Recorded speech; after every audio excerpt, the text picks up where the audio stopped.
Let's move on to the 2019 budget because it's the most important news now. And it's a story that you have worked on, Sandy. Right. So I'll leave that to you to tell us about it. You have been speaking to second-hand goods dealers at Abekala Pass. What are they saying? Asking government to slash import duties now because it's actually affecting their business. So we'll go for that report and...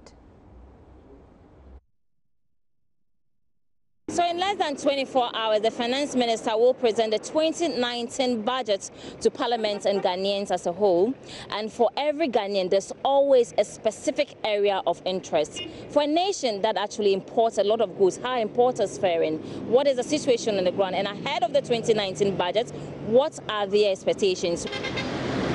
La Paz has one of the biggest second-hand goods markets in Accra. From home appliances, furniture to a wide range of electronic gadgets, one is surely guaranteed a good deal on any day. Over the years, this second-hand market has served a lot of Ghanaians who are unable to afford brand new home appliances.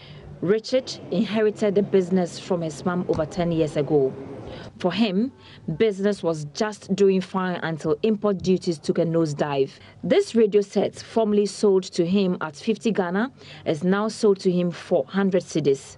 They say they used to buy the high price and the duty is also high now. We used to sell it 120, 100 cedis. Now I can't sell it that amount. It's somewhere 150, 180. So if you buy it before that price and now you come, it's different, you still complain. For him, he cares less about any budget presentation since it has never reflected positively in his business. I don't normally even listen to them too. So for me, I mean, if it comes, I'm okay. You mean you don't care about the budget? No. Why?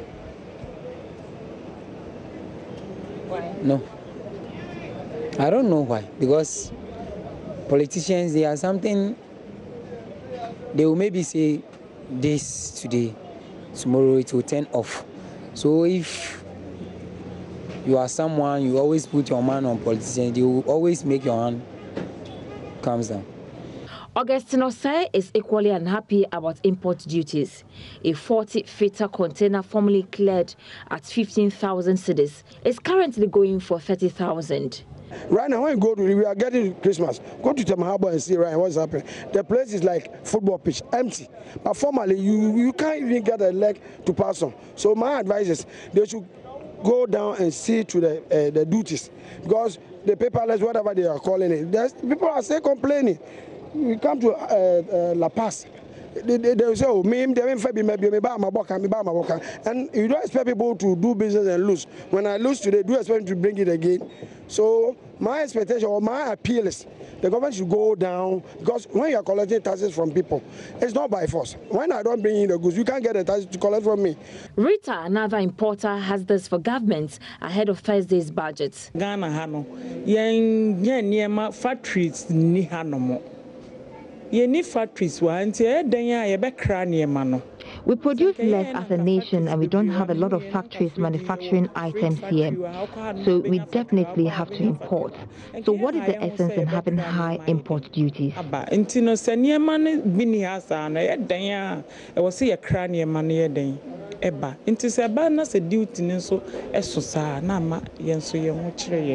And while these importers await a reduction in import duties, they are also hopeful that government will quickly honor its promise of reviewing the dollar duty quotation from 1 week to 6 months. So we still stay on the budget. We are just a few hours away from that budget presentation. But the whole of this week, we have actually been talking budgets, and most importantly, discussing a pre-budget survey by accounting and auditing firm KPMG. A part of that survey identified issues that are keeping some of us awake. So here to go through with us is Joy Businesses analyst and researcher, Philip Namfuri. Philip, are you one of those awake because of the situations on the ground as far as our economy is concerned? Hello, Sandra. Thank you very much. Yes, indeed. Some of the issues on the ground keep me awake at night. But let's focus on what KPMG has to say. And KPMG is the accounting and auditing firm right here in Ghana. So they put together this survey, pre-budget survey, and they're looking at what are the top 3 stay-awake issues. And by stay-awake, issues that disturb you, issues that are very, rampant in the economy and that keep business leaders. There was a survey of 40 business leaders. So without further ado, I'll just jump straight into it. And after they interacted with these business leaders, they found out that a number of these issues, these stay-awake issues or stay-awake issues, kept on coming up. We have the depreciation of the cedi, 1, high operational costs when it comes to running your operations or your business, high borrowing costs, very interesting here. We also have high personal income taxes and delays in getting your WHT certificates. Now let's focus on 2 that we are very, very accustomed to. That's the depreciation of the cedi and the high borrowing costs. Over the course of the period, we've seen some reduction in interest rates in the economy. However, businesses still complain that interest rates are a bit too high for them to borrow. So obviously, you would see this featuring prominently. And if I can just read from this, rising interest rates were frequently touted as a stay-awake issue from business respondents. Respondents reiterated that the increase in borrowing costs reduced overall availability of capital to fuel further growth. And it's as simple as that. When you walk into a bank or a financial institution, the rates at which are going to take money from them is going to be high and it's going to feed into your operations. The most common one of them is the depreciation of the Ghana cedi. And we've seen, yes, the cedi stabilized over the last few months, but before this survey, you could see that the cedi was a bit shaky. And that's why it's of great concern to business leaders. So Sandra, Philip, before you go Sandra. On, it's of great concern to a lot of businesses. So go into the 2019 budget specifically. They've been able to identify what they want to see the finance minister do or government do to be able to stabilize the cedi. Okay, Sandra, as a point of fact, the management of the cedi falls largely within the arm of the Bank of Ghana. Of course, they must do this in conjunction with the Ministry of Finance, because if there are any fiscal slippages, any excess funds in the economy, then we would see problems coming through the system. However, with regards to what's going to be in the budget, we cannot say yet, but we should expect that there will be some measures that should be in consonance with what the Bank of Ghana has with regards to currency management or the management of the Ghana cedi. Sandra. Okay, so what are some of the other issues we can quickly look at before we go? Okay, we can just look at high operational costs. And here I see rising fuel prices. We've seen our fuel prices at the pump go up. I heard you complain the last time when you bought your new car.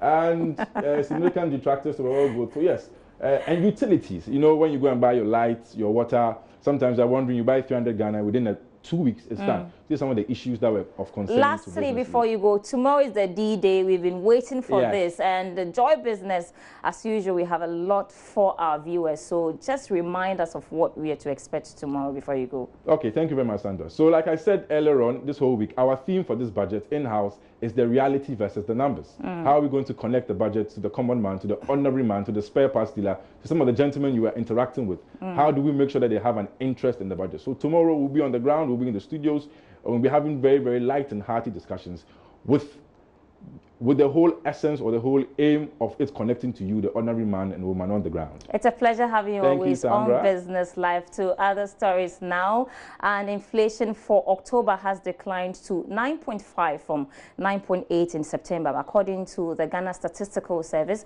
the fall in inflation of non-food items in the basket accounted for the reduction. Acting government statistician Bawadia said the rate is the lowest since January 2013. Per the calculations by the Ghana Statistical Service, the rate went down from 9.8% in September to 9.5% in October. Acting government statistician Bawadia attributed the 0.3% decline rate to the reduction in prices of non-food items. Year-on-year non-food inflation rate for October 2018 was 9.8% as compared with a rate of 10.3% recorded in September 2018. And the year-on-year food inflation rate for October 2018 was 8.9% as compared with 8.7% that was recorded in September 2018. And the year-on-year non-food inflation rate was 0.9 percentage points higher than the food inflation rate. Then in October 2018, the year-on-year inflation rate for imported items was 2.3 percentage points higher than that of locally produced items. The main price drivers for the non-food inflation rates were transport with a rate of 13.9%, clothing and footwear a rate of 13.4%, recreation and culture a rate of 12.7%, and furnishing household equipment and routine maintenance a rate of 11.9%. Meanwhile, the Upper East region recorded the lowest inflation rate of 8.3%, followed by the Greater Accra region with 9%. The Upper West region had the highest inflation rate of 11.6%. At the regional level, 5 regions, namely Upper West, Ahafo, Western, Northern and Ashanti, recorded inflation rates that were above the national average of 9.5%. Upper West region recorded the highest year-on-year inflation rate of 11.6%, followed by Ahafo with a rate of 10.4%, while Upper East region recorded the lowest year-on-year inflation rate of 8.3% in October 2018. The October 2018 inflation rate of 9.5% is the lowest since January 2013. The month-on-month rate recorded was 0.7% compared to 0% recorded for September 2018.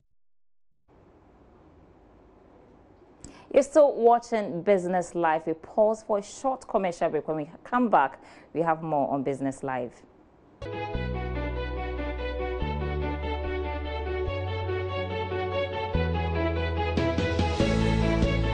Welcome back to Business Live. Now, the introduction of taxi hailing apps has made life easier and faster for commuters. Well, the same can now be said for the courier service, as Ghanaian entrepreneur Stephen Oseyao has created the Quality Courier Service app, a dispatch rider hailing app. Today on the Joy Business Van, we bring you Stephen's story. That you are here at 400.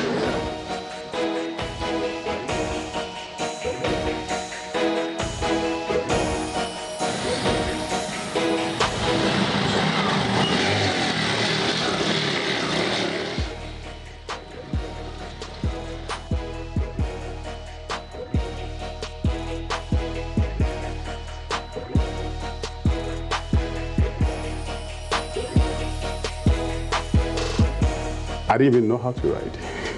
I had to learn on the job because the person I contracted to teach me how to ride decided to disappoint me one day that I was supposed to meet somebody. So I had to learn on the job. I learned on the job, learned how to ride. And 3 months down the line, I had an accident, got bedridden for 4 months.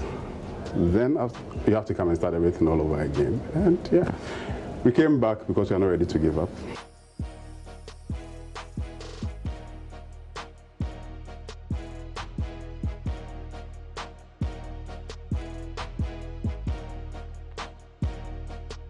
With the app, all you need to do is to key in your pickup point. The app automatically picks your pickup point wherever you make it as the pickup point, unless it's a different place, then you key it in.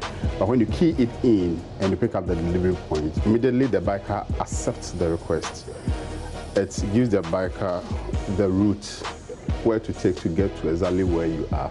So there's no need to find where are you and I'm here, I'm coming and all that. It takes care of all that. So it's a way to help clients track every item that they've sent, so you know where your item is at any given time.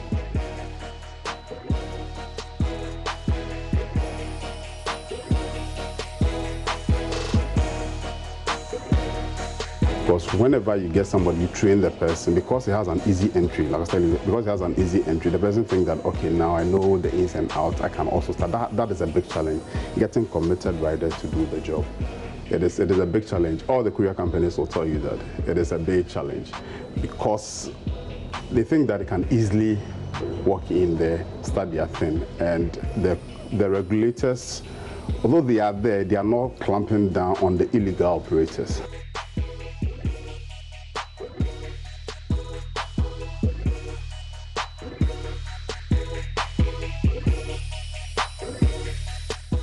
We guarantee monies on our platform. How much do taxi drivers make a day? 60 Ghana, 70 Ghana. We guarantee 100 Ghana cedis on our platform a day. Every bike, when you work on our platform, we guarantee you 10 cedis per hour. So if you work for 10 hours, you are guaranteed 100 Ghana cedis a day. Buy your fuel, take your expenses out of it. You still make decent income, don't you?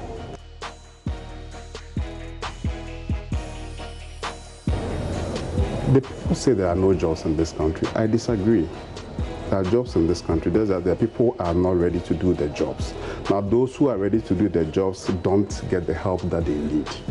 I'll use my industry for example. I run a courier service. I've had over 80 people who apply to work.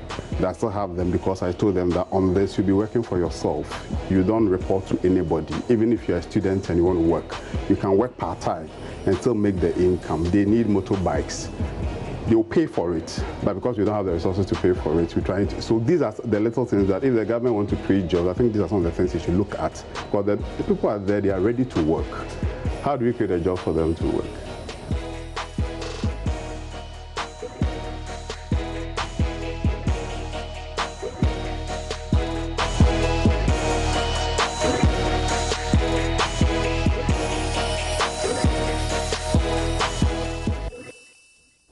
That's a great innovation there, especially for people like you, Sandy, who like to do a lot of deliveries.